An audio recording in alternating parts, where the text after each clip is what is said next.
Hi Vikas, it's good to see you again. Welcome to be a part of the Estero Star Alumni Series.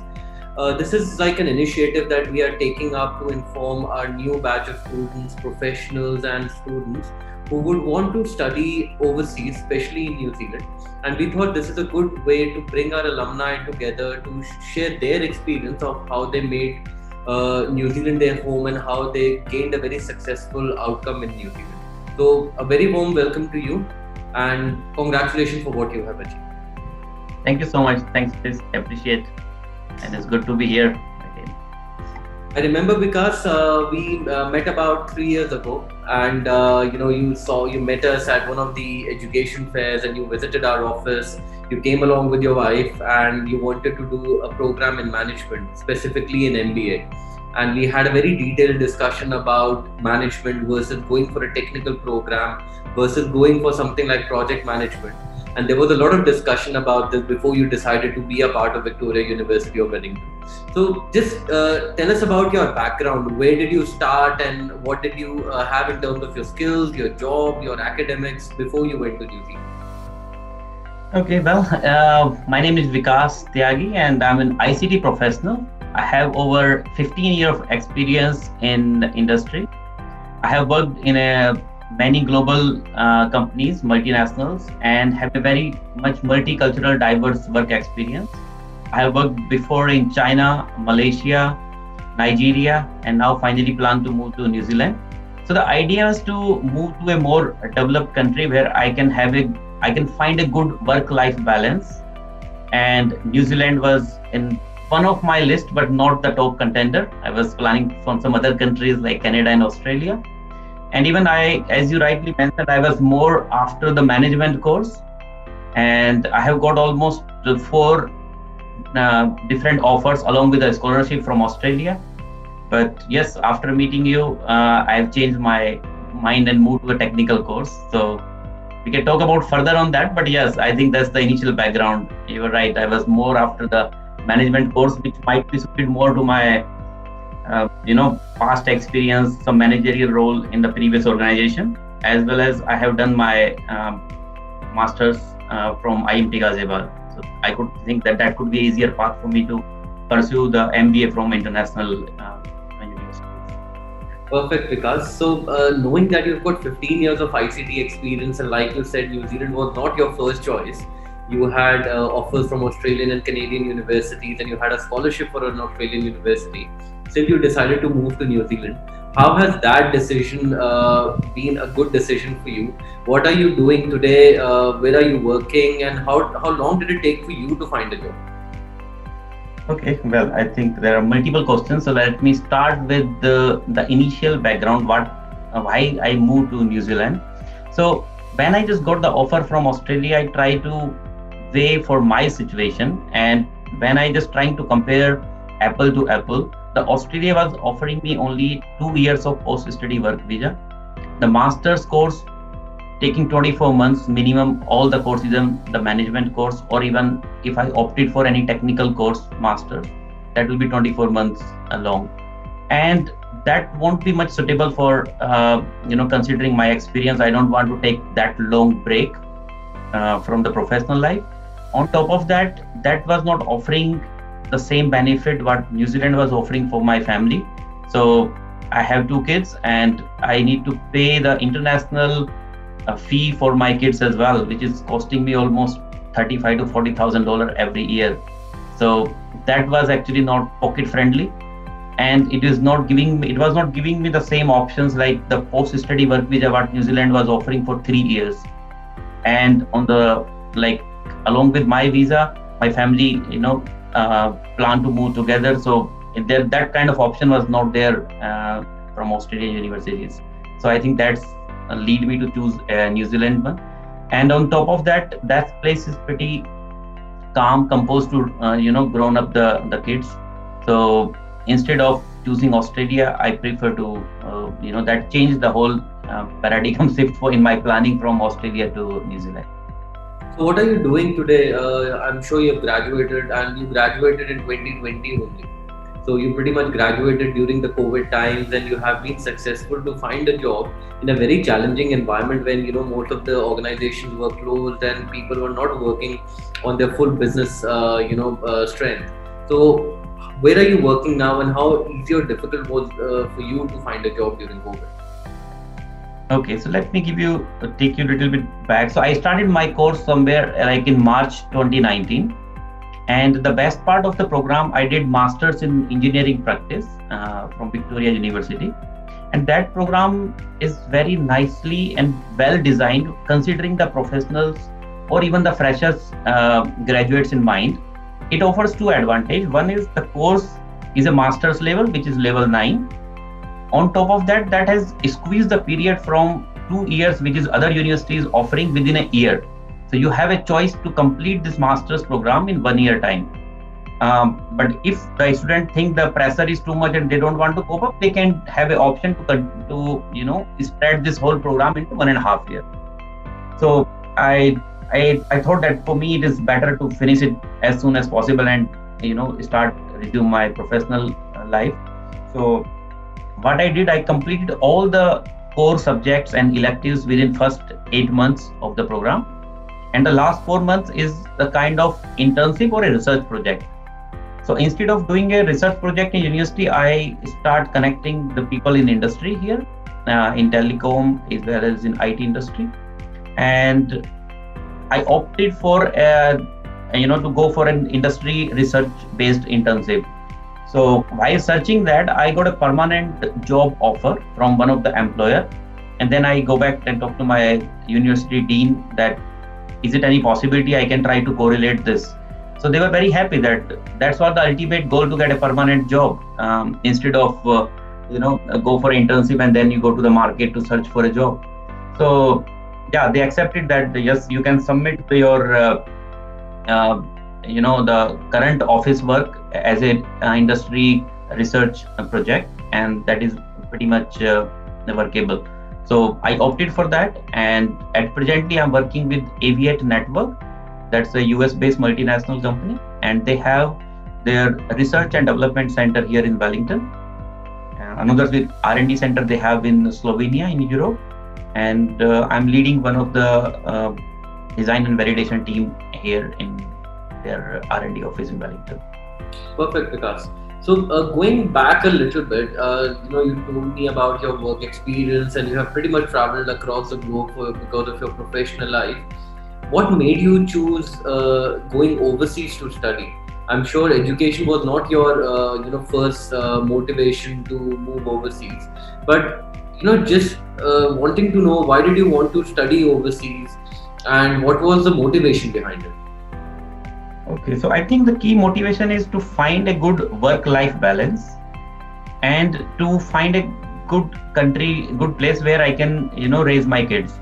So that's the key motivation. Then when I was doing a search, it comes to a point that if we go for a master's or a higher education in any developed country, that can give you a good understanding of the local work culture, local people. And once you did a local education there in other countries, that will give you an edge compared to the people who was directly trying to find a job. So of course now we know that it's not very easy to get a job in a developed country sitting there in India or overseas and then trying to apply.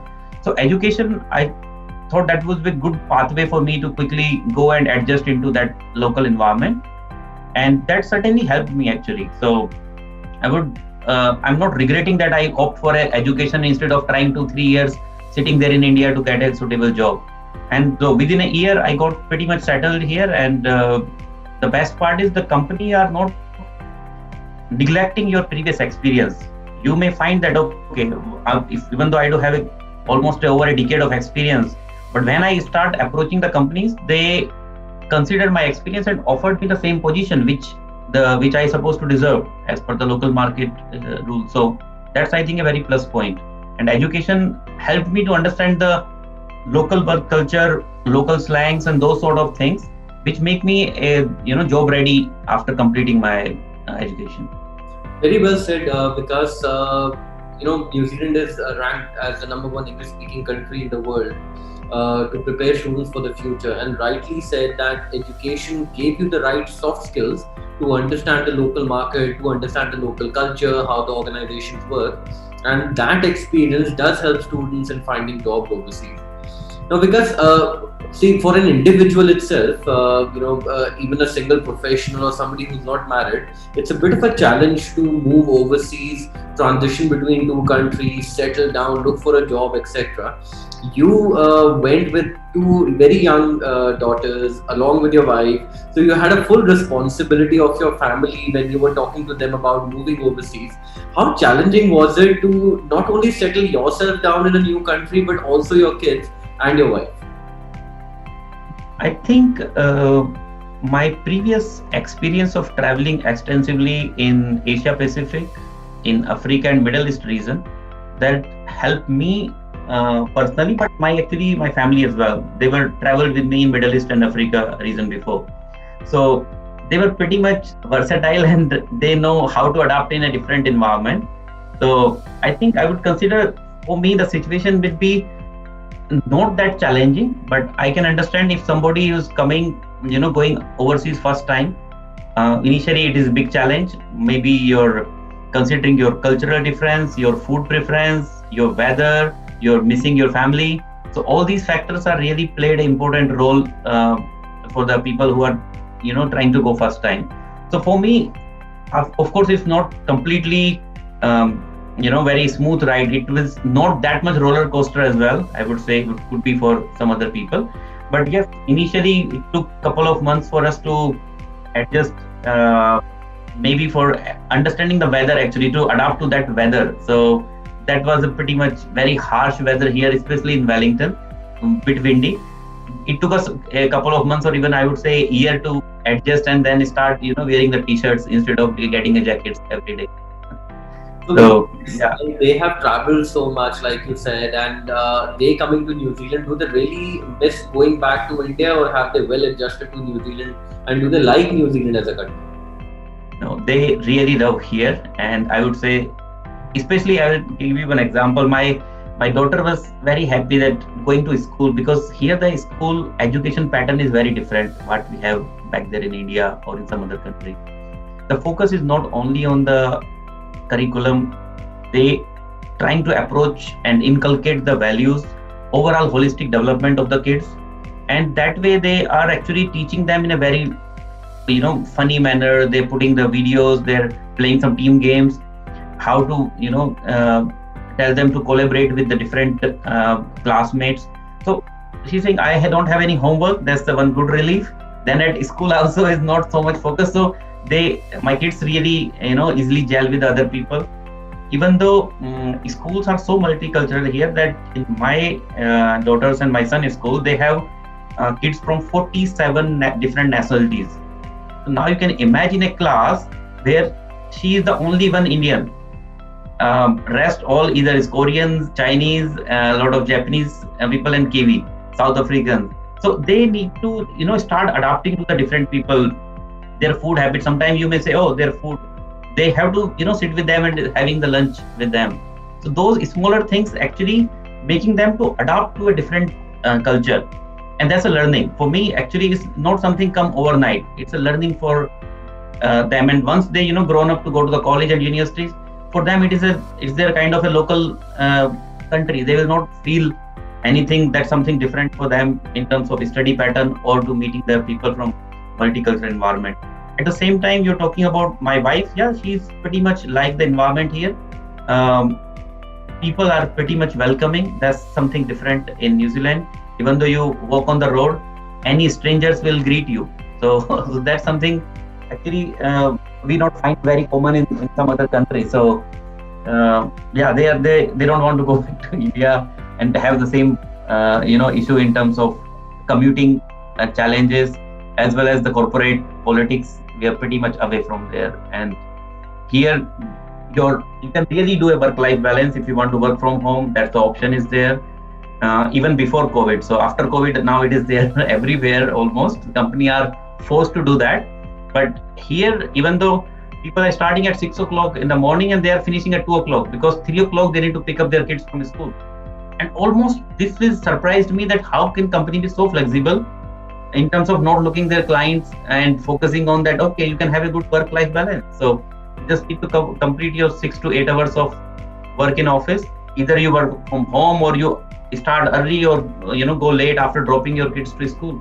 So those things are actually very valuable. Sometimes we start ignoring those things, and she is finding that to start resume professional life again in IT industry. She said, now I think I can do here because it's very flexible and I can give times to my family. Perfect, Vikas. So, Vikas, you were talking about New Zealand, that it is very multicultural and even the strangers come and greet you, the work-life balance.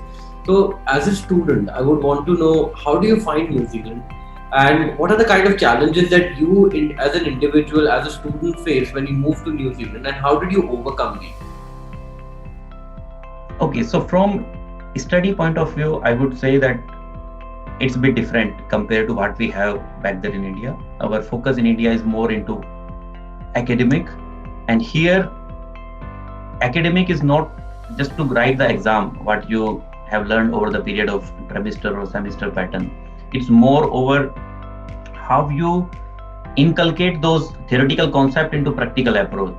So if you can practically demonstrate what you have learned, that give a value, and that's actually you can get a better grade.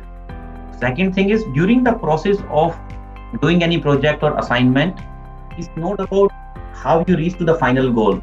Typically we have a mindset to say, oh yeah, I did all this journey and then finally I reached to this conclusion as a positive outcome. No, they don't want to hear only the positive outcome, and that I realized after first trimester of my assignment. So they want to see how your journey started, how you start evolving your ideas when you failed here, then you took another path. Okay, let me try to do the assignment or project in other way. All these things you have to write down and jot down the points that this is my whole journey and finally I reached to this. Still I am failed in the project, but you will get a grade. They don't want to only hear the best part of your learning. No, they want to see the whole journey and how you evolve the whole idea. So it's pretty different. It took me some time to understand what exactly they're expecting before I start getting the good grades. And I can share with you that finally I end up getting complete my masters with distinction. So that's a pretty good achievement. I struggled in some subjects not getting the great grades in the first trimester, but then I do self-realization and understand what's going wrong. And when I understand, I think second and third trimester went fantastic. Perfect. I believe that is kind of a journey that every international student goes through, because when I went to New Zealand in 2009, I had a very average score in my first assignment. So we had a quarter-based system. And in my first quarter, I had two subjects. In one subject, I had A grade, and in the other subject, I had a B grade.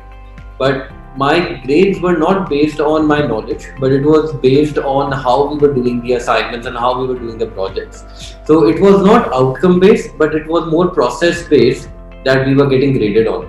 And once I got through that first quarter, I knew how to tackle my assignments and my education in New Zealand from the second quarter onwards. And the other advantage that we always have in New Zealand is that we are not graded based on one particular assignment. So even if you don't do well in one assignment, you always have the opportunity to kind of compensate on that grade loss in the second assignment. So very heartiest congratulations for graduating with a distinction.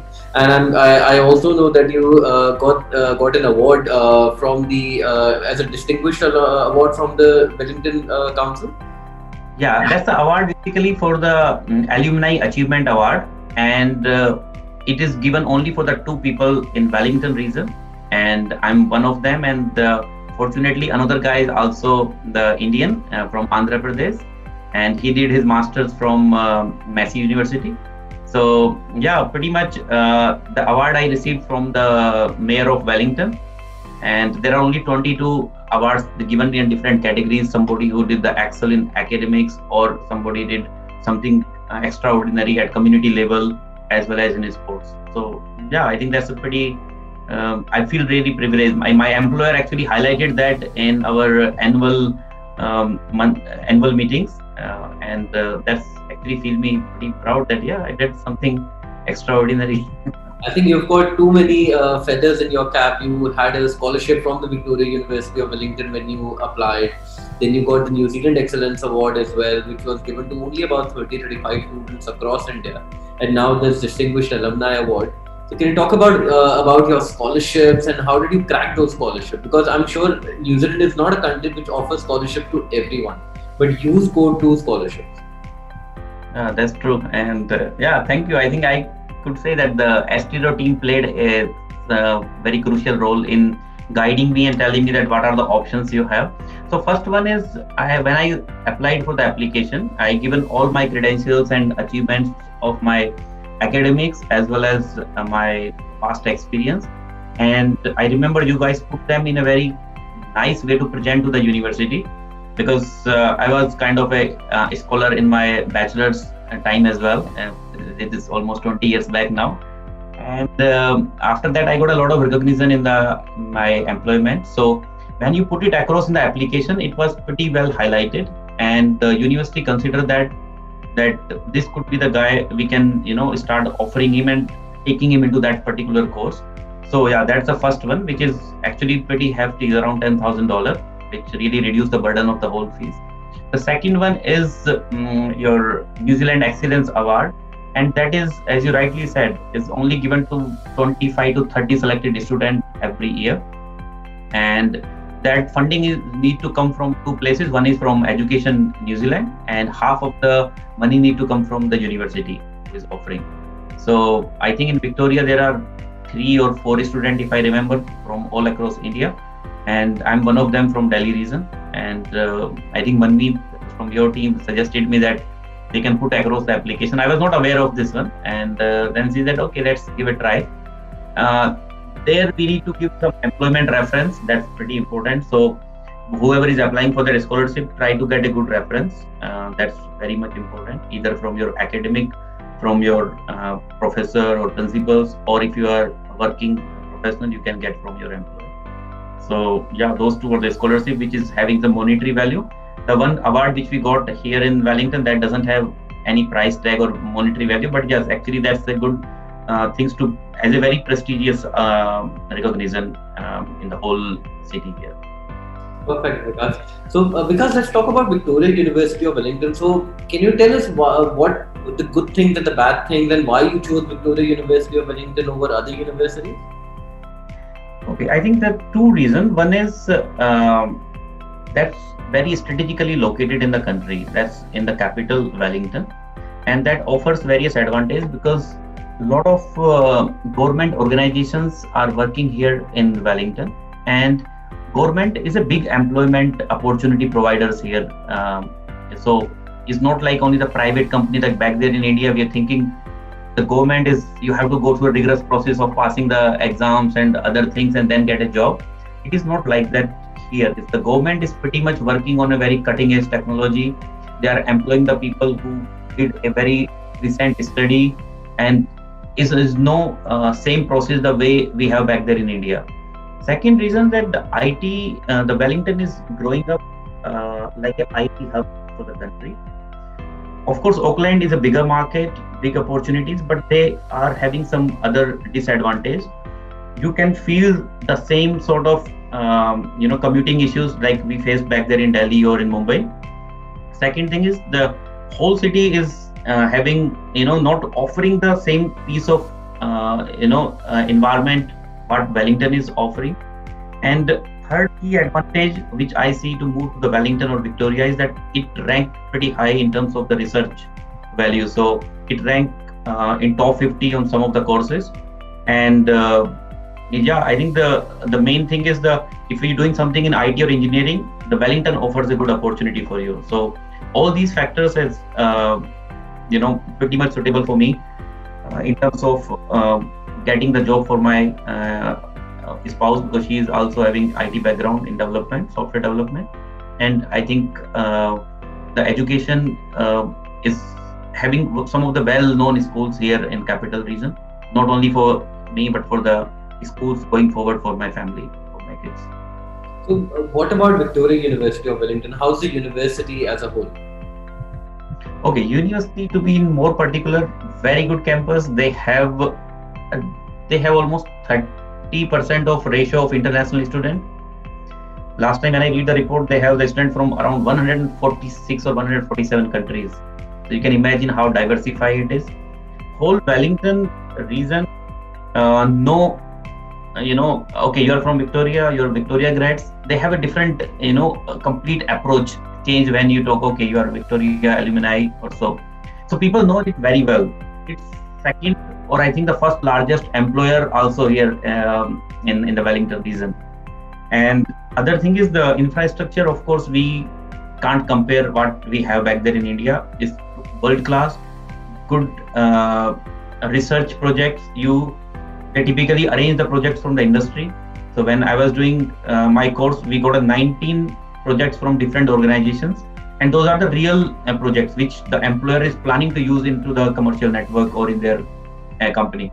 So those prototypes, the employers are putting a lot of faith on the Victoria University that these grads can develop something extraordinary.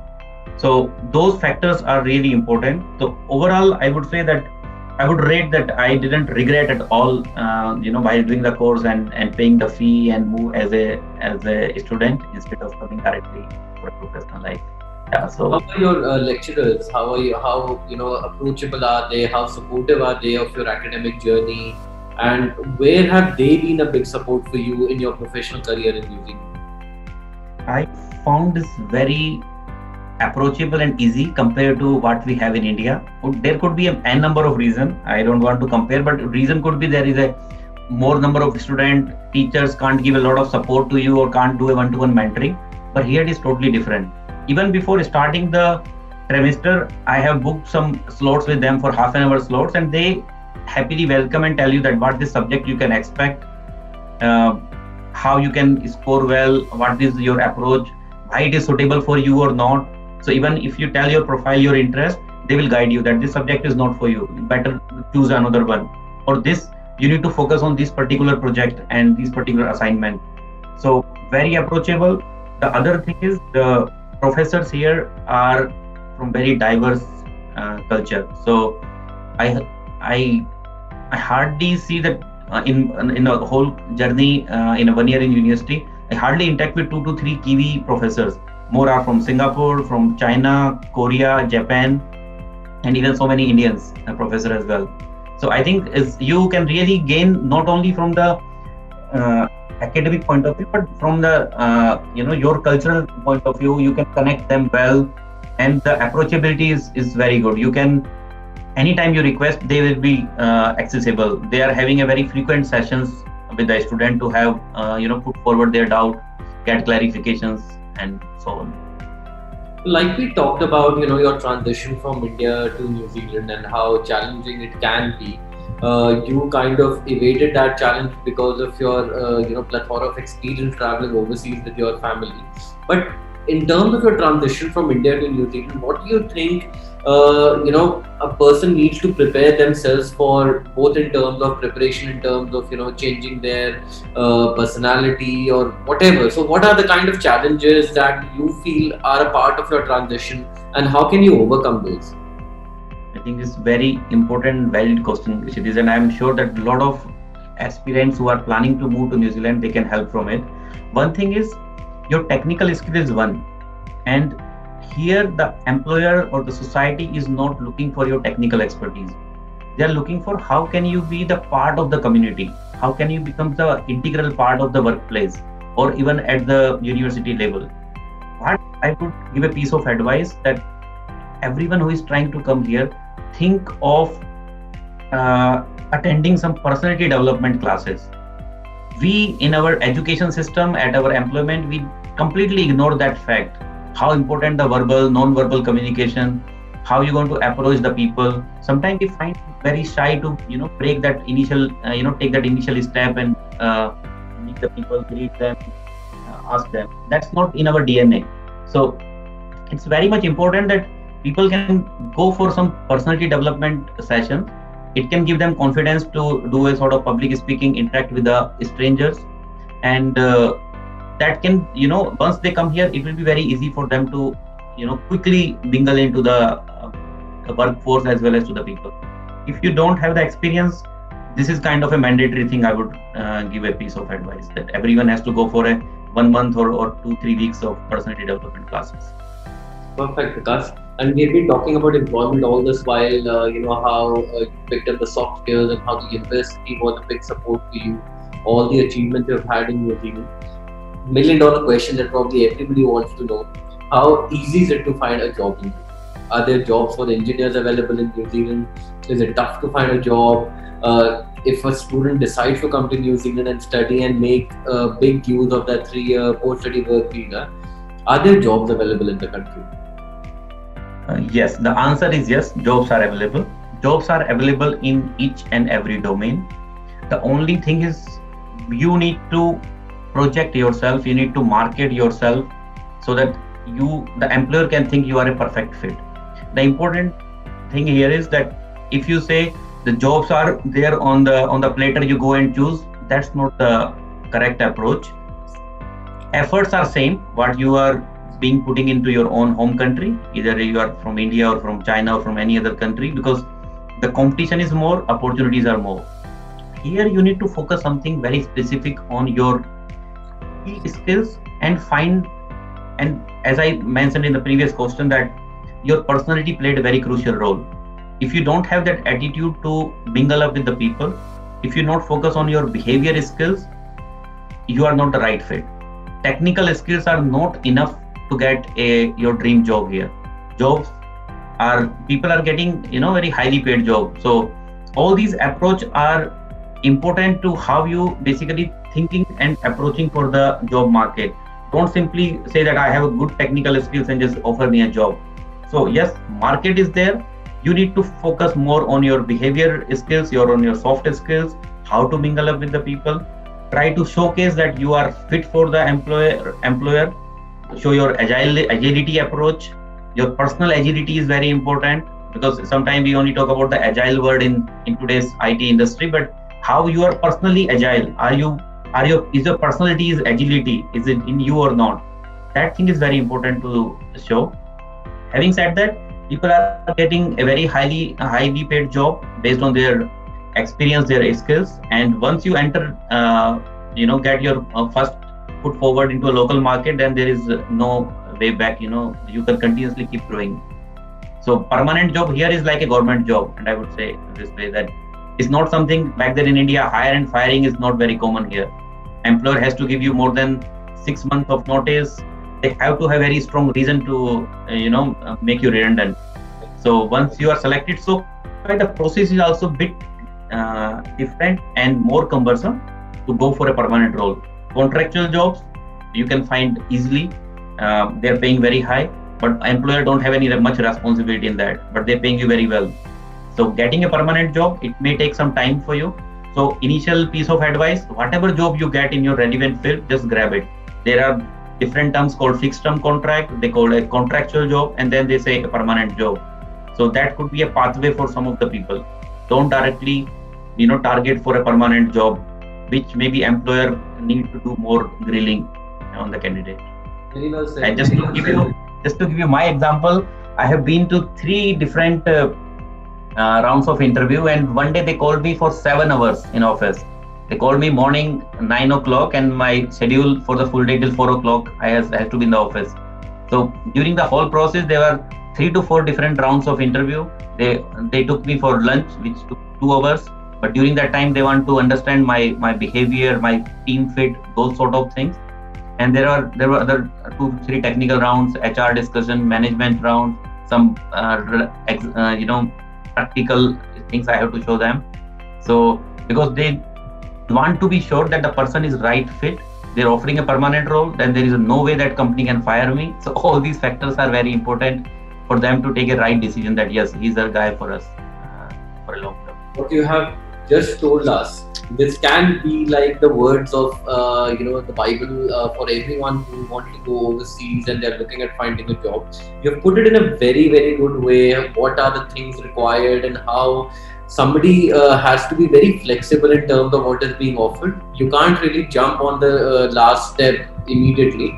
You have to set yourself small milestones, achieve them, and those milestones will path you towards a full-time job.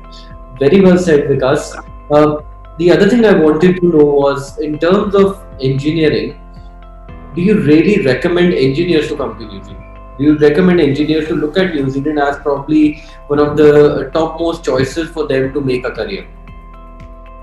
Yes, I would certainly recommend engineers, but I would have a little bit of more piece of advice or to explain that.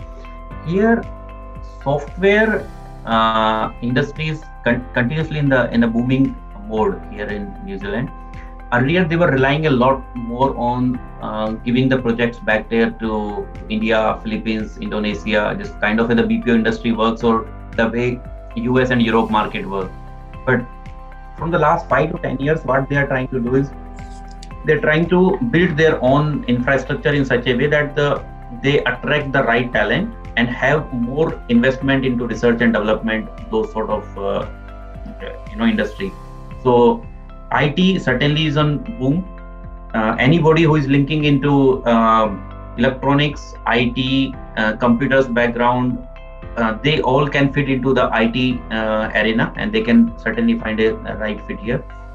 Recently, if you talk about civil engineering, um, there is so much scope, but people need to do little more research before they come in which course is more suitable. But I find a lot of people who doing the engineering course or took some things in the design and architecture, that has a very good scope. I know few people, they just got the job like anything, even without getting a very good grade, but they did a good projects. So civil engineering do certainly have a scope. Mechatronics industry is also booming. You remember last time one of your candidate came here and he got a permanent job in Dunedin now. So yeah, so I think there is a pretty much scope for engineering as a per se, but IT is certainly the top choice. IT and the people who coming from the electronics background. And because you would have your friends who probably decided to go to Canada or Australia or US or UK or Germany, etc., how do you think your journey has been different to theirs?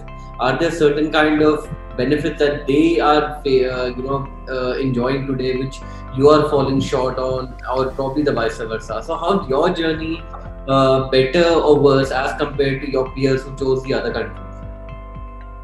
I think it's very straightforward question, and the answer cannot be so straightforward. But I would say that some of my friends who moved overseas for study, I know only few people, because more of people from my age don't go for study. They typically go for the employment offer. So I have many friends who recently moved to Europe and Canada, but they got a permanent offer and just moved there. But the other people who just went for a study, and I came across when while I was searching for the universities, they choose a business course and they move to Canada. And I would say they are not a very happy person on the earth today because of many reasons. One is that the business courses are not giving you much value.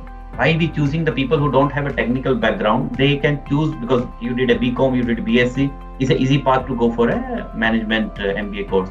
But you are not apart from the league. You are into the very big pool. You are putting yourself into a very big pool where the people from different bachelor's background can fill that particular pool. Then to find a right job there is very challenging. It's very difficult for an immigrant to be into a management role straight away and start directing the people how the local people need to do their day-to-day job. So I think that's something as a very broader way is the impact, and people need to understand that business course is not the best way to move. But I can understand everyone cannot be the engineers only and then trying to move, but they need to find their pathways, which are the key skills they need to do study. So I think instead of a generic MBA, my recommendation is that whoever is planning to move based on their bachelor's background, do little more research which skills are in demand in the country. Check their skill shortage list, check their long-term skill shortage list of the country, and then see which education they are expecting. And if you can be a fit for that, try to choose that education instead of going generically, I want to go for a postgraduate diploma in management. That's a very common thing. I met a lot of people that say, yeah, I'm going for postgraduate diploma in management. But they don't actually think that you are going to a very, very big pool, which is not easy for you to finding your place in the market. and then they struggle to getting the right job. And I think the why they struggle, because their first step not did the enough research and somebody not guided them well. And that's where the good educational consultant role is come into play. You, the consultant, need to be fair by understanding the student profile and then guide them to the right way, that this is our understanding of the local job market, this the skills are in demand, your current personality, your education background, academics are meeting to this particular course. Just have a look. So I think that's something role every education provider need to play. And I'm fortunate enough, I can come in contact with Astero instead of going to some other where they just listen to my requirement that okay, I want to go for management course, and they gave me so many options that go for management course, because they don't even think twice that can we turn this guy and stick him to his main profession of ICT. Why he want to move to a management? Maybe it is looks like easier for him or so. They even not even prompt me to think about any other course. So yeah, so that I think is very important. The educational providers or the consultant need to do little more due diligence work before recommending something. Thank you for your very kind words, Vikas. For us, like we always say, that our success is when the students and when the professionals go overseas and they achieve what you have achieved today. That is the real success for us, and that's where education consultants come into the play. I completely agree that as an education consultant, we work on a very thin line. We have to be very sensitive about what you are coming with and what you wish to achieve. And it is not like a situation where a shoe fits all. So we have to kind of customize our offerings. What can work best for you might not work in the best scenario for the other person. So as an education consultant, we need to customize our approach and see what works best for you. And that's the moral, I would say, obligation for us, not only a responsibility, but that is our moral obligation. So I'll just quickly go through the final set of things that we want to know, more of a rapid fire kind of a thing for you. What are the three things that you believe really worked for you? What are the three things or skills or decisions that have really worked for you? My professional expertise, my extrovert nature to go a little beyond the comfort zone, and I think the attitude which you need to carry for any new step you are taking. So I think these are the factors which make me where I am today here after making this tough decision moving with the family. And what are the three things that you probably want to go back and change? Like, okay, I could have done this thing better, or this hasn't really worked for me. I wish I wouldn't have taken this step. So what are those three things that you would want to change?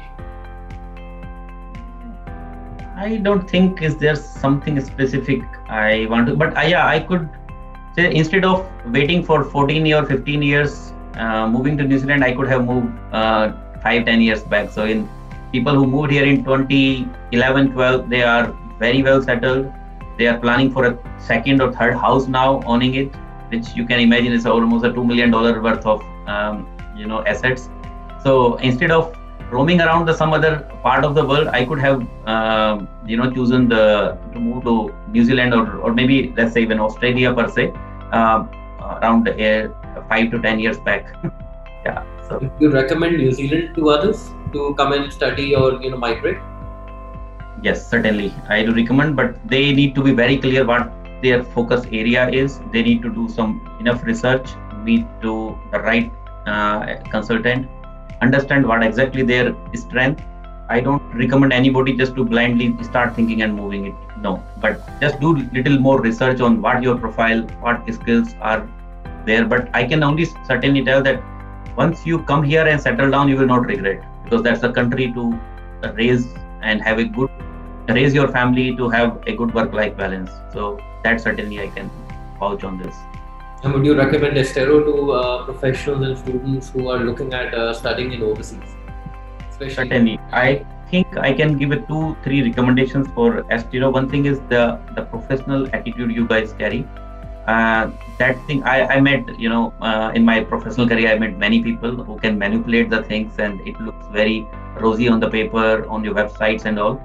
But the professional attitude you trying to show to the students of all the age groups, all the experience, so that's something good. So keep doing that thing, and I would say that you guys are really rocking. Thank you, Vikas. Let's wrap it up. We'll just ask you three words that you can associate with New Zealand. Three words that come to your mind when you say New Zealand. In one word is awesome, and if you say it in the more words, I could say multicultural society and is lively and rocking. And what about Victoria University of Wellington? Pretty good, pretty good. You can give a 9 out of 10 for sure. And what about engineering or IT in your case in New Zealand? What about the sector? What about the industry in New Zealand? Very good perspective. IT, other engineering fields are also growing, but IT, software, electronics is really good. Three words for Estero that come to your mind? Rocking, professional attitude, and very empathetic to the people. Thank you, Vikas. It was really lovely meeting you. It was really lovely talking to you.